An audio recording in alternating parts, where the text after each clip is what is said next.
Welcome to Global Risk Community Chat. Today our guest is Matthew Bullivant. I am very happy to have you here today, Matthew. Welcome. Hi, great to be here. Thanks. Great. So before we get into our topic for today, can you briefly introduce yourself?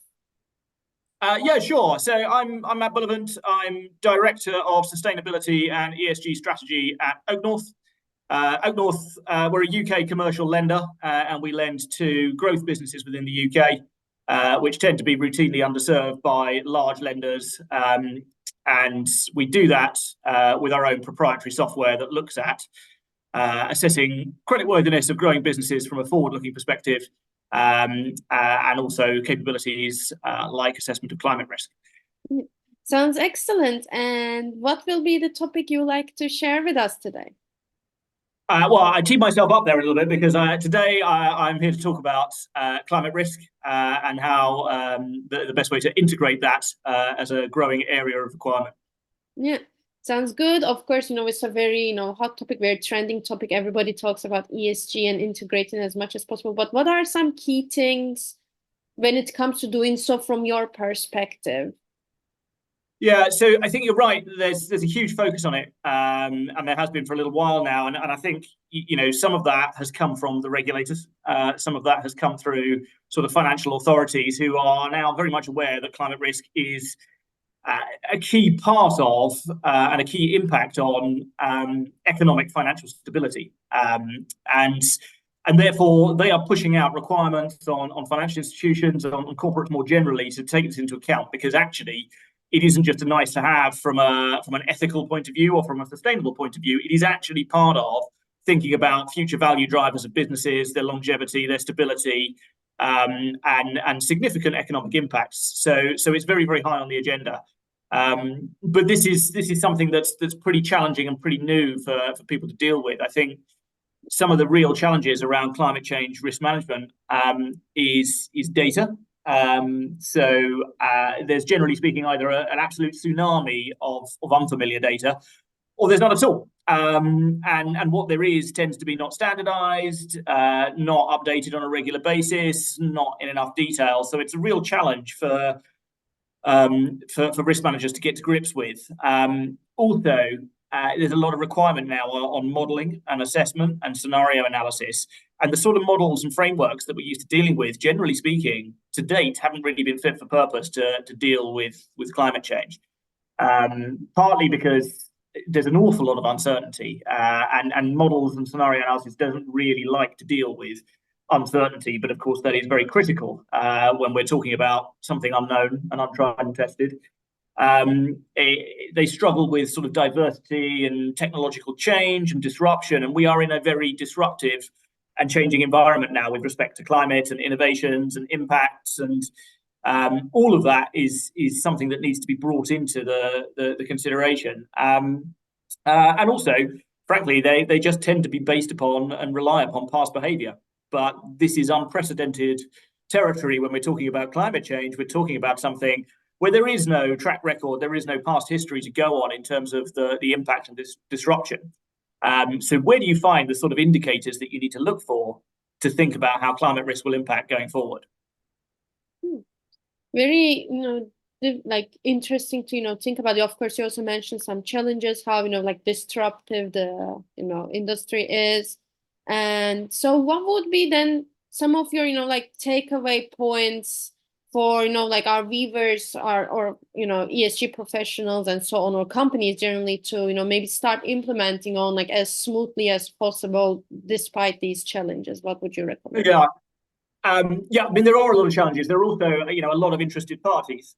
Sometimes too many cooks when you're thinking about sort of credit and risk and the board and senior management and external stakeholders like investors looking at all of it. You kind of have a lot of parties to satisfy. But I think the first place to start really is just to try and get your data organized and to think about actually what it is you're trying to identify and measure, how that helps you manage risk, where you can find that information. And that's just an exercise in kind of thinking about what are the most meaningful data points, because actually you can really just capture data for the sake of capturing data. Sometimes you've got to think about actually how you're going to use that. It also needs to be fully integrated. It can't be something that you kind of do on the side. This isn't just climate risk over here and risk management everywhere else, or or how you run things separately, you've got to put that into your risk management frameworks. You've got to put it into how you set your risk appetites. You've got to think about risk identification, mitigation. And I think you have to be prepared to evolve. So on that data point where there isn't very good data, anything that you're building in terms of scenarios and stress tests and analysis, those models have to be prepared for data to improve or change over time. So there is no silver bullet here. It's no kind of one size fits all with this. You definitely need the right sort of governance in place. So you've got to have responsible individuals within the organization. You've got to have someone at board level who's responsible for directing this, because if you don't have the right emphasis on it, it's too complicated to get the right attention. So that's really important. And I think you really have to be prepared to get very granular and get really into the detail here, because it's going to impact your customers, your suppliers on an individual basis very, very differently. So you've got to be prepared to get kind of very granular and take a forward-looking view as to how they may be impacted and how that might impact you at a much more granular level. I mean, we're a bank, and I talk about the banking sector. Generally speaking, they might look at sectors of industry across kind of 12 or 13 different categories. We've taken that down to looking at 270, 300 different levels of detail in terms of subsectors, because you've got to get down to that level to really understand the impact of this, and that takes an awful lot of resource. It takes a lot of data. So I think you kind of have to be prepared for the fact that this isn't going to be something superficial or that you can do very easily at a high level. That doesn't mean that that's a bad place to start. It is, but you've got to be conscious of the fact that this is complex. Thank you for sharing the takeaway points as well. So since we have a little bit more time, is there anything else you'd like to share with us? Yeah, I think there's two sides to the climate change coin, because there's not just risk, there's also opportunity. And I think actually an effective risk management program around climate reveals where those opportunities are, because it allows you to understand the impact that it has on your customers, and it therefore allows you to understand how you might be able to help. And that isn't just out of the goodness of your heart as a corporate, as an organization. Actually, there is commercial opportunity there, but there's also responsibility. It is about actually articulating the impact to your customers as well as to how impact is going to impact them, because the chances are that a lot of the time your own capabilities, once you've built them out around looking at climate risk, whether that's regulated, whether that's just your own kind of risk management internally, is going to be more capable than your customers a lot of the time.